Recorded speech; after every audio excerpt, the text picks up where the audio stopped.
Dans cette nouvelle vidéo, nous allons voir comment l'on peut ouvrir une porte avec un système de détection de proximité, c'est-à-dire entre le player, qui est ici la capsule, et la porte. Suivant la distance entre ces deux objets, eh bien, la porte s'ouvrira ou se fermera. Alors, faisons un test.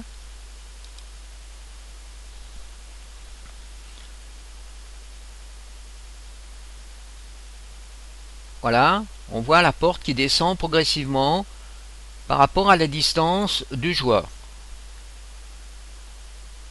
On retrouve donc ici la programmation en UScript. Pour commencer, on a le module Global Update, qui est le fameux module qui remplace dans C# onVoid Update. Donc c'est un événement qui se déclenche à chaque tick ou à chaque frame du jeu. Ce qui signifie que la logique est d'exécuter pour chaque cycle. Ensuite, on rentre dans un module GetDistance. Ce module nous permet de calculer la distance entre deux objets, c'est-à-dire entre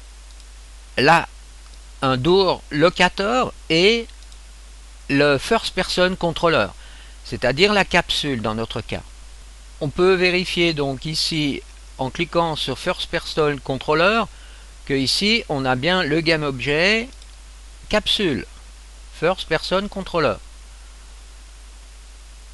La même chose ici pour le door locator.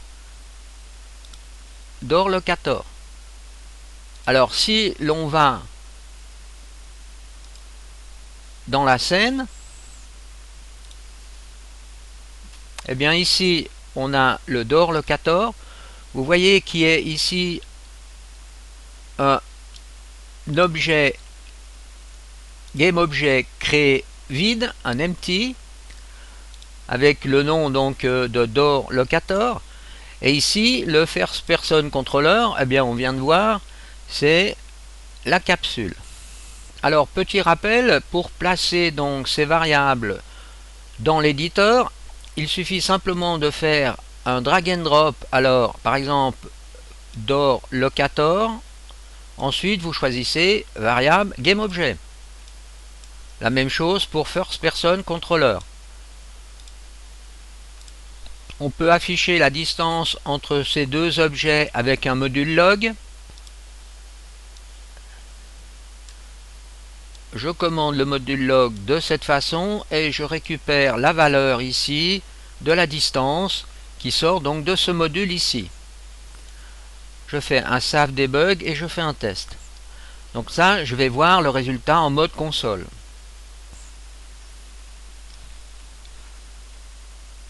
Donc on voit ici dans la console la distance entre les deux objets. Donc la distance apparaissant dans cette variable floating point player distance, alors add variable floating en mettant bien sûr le nom player distance et une valeur de 0. On a ensuite ici une autre variable que l'on appelle détection radius.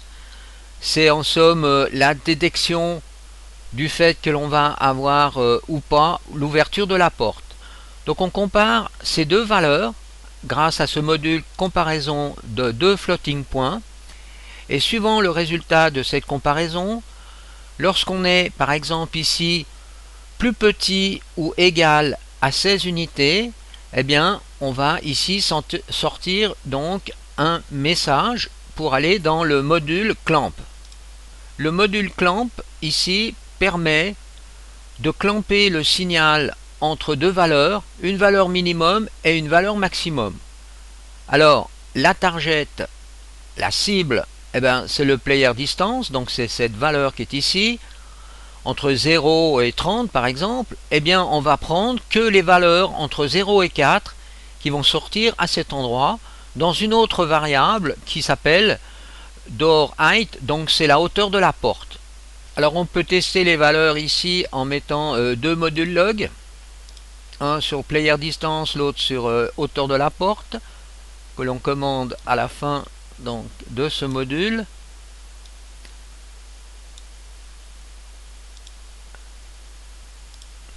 Clear console.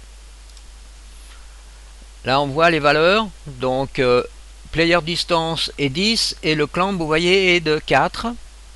Donc je me déplace, donc le clamp ne bouge pas, on clampe donc la valeur du player distance à 4 et à un moment donné quand on va être en dessous de 4, vous voyez on passe maintenant sur la hauteur de la porte, ce qui va nous permettre justement que cette porte descende progressivement. Le module suivant nous permet de récupérer la position et la rotation d'un GameObjet. Eh bien le GameObjet ici, eh bien c'est la porte. Alors vous voyez ici GameObjet, la porte, donc door. Donc on récupère la hauteur de la porte et sa position dans l'espace 3D. Alors on peut par exemple ici faire ceci. Donc la position ici que l'on récupère à cet endroit est, souvenez-vous, une position vectorielle du type vector 3. Donc x, y et z. Donc vous trouvez cette variable dans add variable vector 3. Donc là on voit bien l'évolution, vous voyez, de cette variable vector 3. Donc la valeur dans l'axe de la hauteur diminue, ce qui va donc nous permettre d'agir sur cette porte. On a donc récupéré à cet endroit une valeur vectorielle. Et bien grâce à ce composant ici, on peut disséquer cette valeur vectorielle en 3 variables x, y et z. Donc les variables qui composent cette valeur vectorielle. On récupère ensuite que la valeur de x et z que l'on passe à travers donc des variables du type floating point. Ces variables x et z sont les variables de position de la porte. Alors c'est extrêmement important pour que la porte soit pas un peu dans n'importe quel sens, direction. Et ensuite ici on rajoute le door height qui est la hauteur qui varie progressivement.